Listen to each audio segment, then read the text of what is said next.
तो ये थी पर्यावरण संरक्षण को लेकर भारत की कोशिशों की बात। और अब बात ताजा खबर की।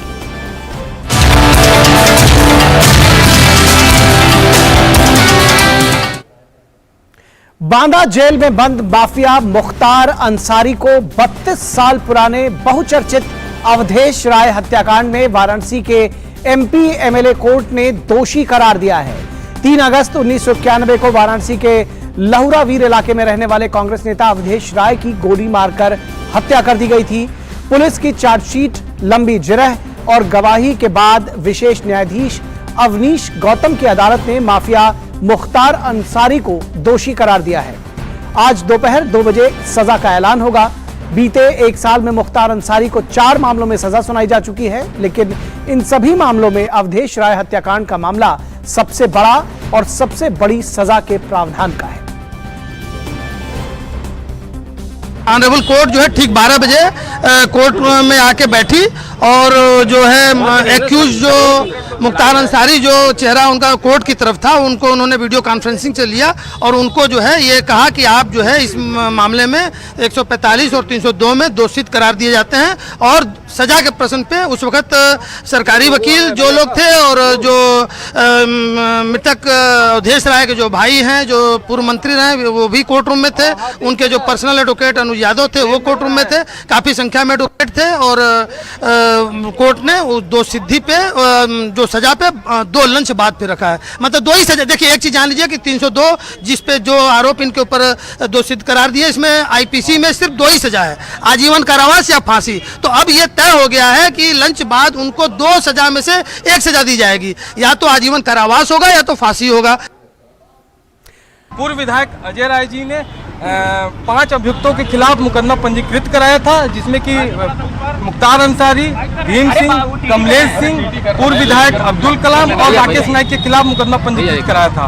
मामला ये था कि अवधेश राय जी अपने घर के बाहर खड़े थे और ये लोग वैन से आते हैं और ताबड़तोड़ गोलियां चला करके इनकी हत्या कर देते हैं। आज के दोपहर के 12 बजे का समय नियत किया था। माननीय न्यायाधीश महोदय आते हैं और मुख्तार अंसारी को दोषी करार देते हैं और उनके सजा के लिए 2 बजे का समय नियत। और इस पूरे खबर पर बातचीत करने के लिए हमारे साथ हमारे संवाददाता आशुतोष शुक्ला वाराणसी से मौजूद है। आशुतोष, एक कहावत है कि न्याय की चक्की धीरे चलती है लेकिन महीन पीसती है, और शायद इस बात का एहसास आज मुख्तार अंसारी से बेहतर कौन महसूस कर रहा होगा। इस पूरे अवधेश राय हत्याकांड के बारे में विस्तार से जानकारी दीजिए, और 32 वर्ष क्यों लग गए इस मामले को, यह भी लोगों के जहन में है। बिल्कुल निखिल, जिस तरीके से आप कह रहे हैं कि न्याय की चक्की धीरे पीसती है लेकिन बहुत महीन पीसती है, 2 बजे जो है स्पष्ट हो जाएगा जब उनकी सजा पर फैसला आएगा कि कितना महीन पीसा है जी। मामला 32 साल तक चला, यानी कि 31 साल 10 महीने तक चला, और उसके बाद जो है जाकर के ये फैसला आया है। मामला उससे जुड़ा हुआ था जिसका छोटा भाई पूर्व मंत्री था, विधायक था, जिसके क्षेत्र में एक रसूख था, लेकिन एक माफिया तंत्र उसे जो है जान से मार देता है। और उसके बाद उन सक्षम लोगों को भी लड़ने में लगभग 32 साल लग जाते हैं। कहीं न कहीं ये भारतीय न्याय व्यवस्था और तमाम सारी चीजों को लेकर के भी इंगित करता है।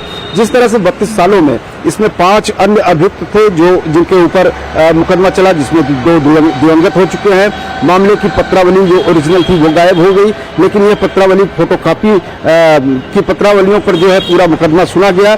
एक लंबी प्रक्रिया चलती है। इसका एक जो है मुलजिम यह कहता है कि वाराणसी कचहरी के बाहर एक विस्फोट होता है, उसके बाद वो हाईकोर्ट की शरण लेता है, कहता है कि साहब उस कचहरी में तो जाने वाला नहीं है।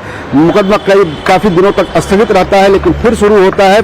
इलाहाबाद में जब एमपी एमएलए कोर्ट की स्थापना होती है तो मामला जो है वहां सुना जाता है, लेकिन जब उसके बाद वाराणसी में एमपी एमएलए कोर्ट का गठन होता है तो मुख्तार अंसारी का मामला जाकर के वहां सुना जाता है।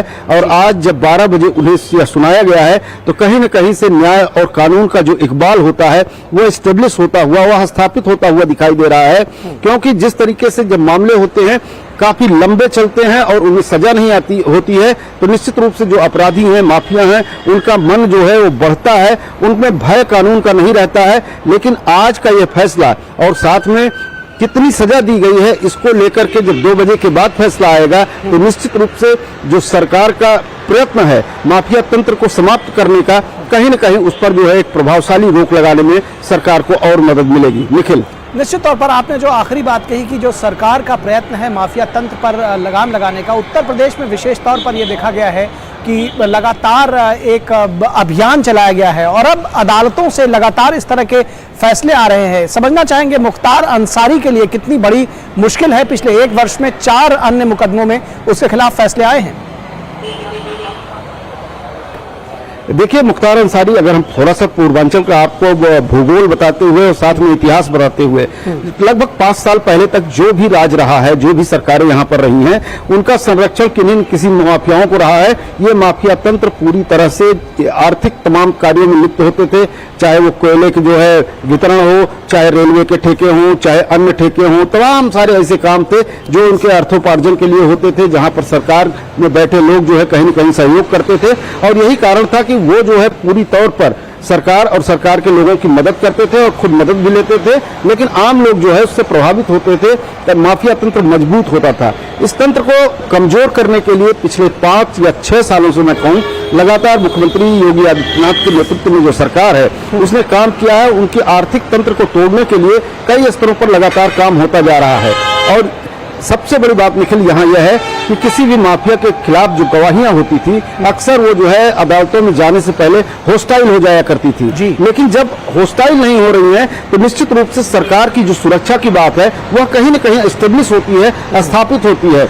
हालांकि यहाँ पर अवधेश राय के छोटे भाई अजय राय ही जो है इस मामले में गवाही थे। दोनों लोग खड़े थे और खड़े दरवाजे पे अपने, और वो लोग मारुति वैन से आते हैं, ताबड़तोड़ गोलियां चलाते हैं, अवधेश राय की हत्या करके निकल जाते हैं। जग जाहिर मामला था कि किसने किया है, क्यों किया है। बावजूद उसके 32 साल तक ये अदालतों की चौखट पर घूमता रहा, फाइलों की शकल में जो है मुकदमा। लेकिन जब आज ये फैसला आता है तो भारत का संविधान, लोकतंत्र, कानून व्यवस्था, प्रशासन, सब तंत्र पर जनता का विश्वास कहीं न कहीं जो है वो फिर से एक बार कायम होता है। जी बिल्कुल, विश्वास कायम होता है। और जो आपने एक बात कही कि कम से कम गवाहों को सुरक्षा देना, गवाह होस्टाइल ना हो जाए, क्योंकि तमाम ऐसे मामलों में गवाह जब मुकर जाते हैं तो मामला जो है वहीं टूट जाता है। तो ये भी कहीं ना कहीं प्रशासन की एक उपलब्धि के तौर पर देखा जाना चाहिए कि गवाहों को अब लगातार अदालत पहुंचाया जा रहा है और उनको सुरक्षा भी दी जा रही है। बहुत शुक्रिया आशुतोष इस तमाम बातचीत और जानकारी के लिए। और मिड डे प्राइम में यहां रुकेंगे एक ब्रेक के लिए। आप देखते रहिए डीडी न्यूज।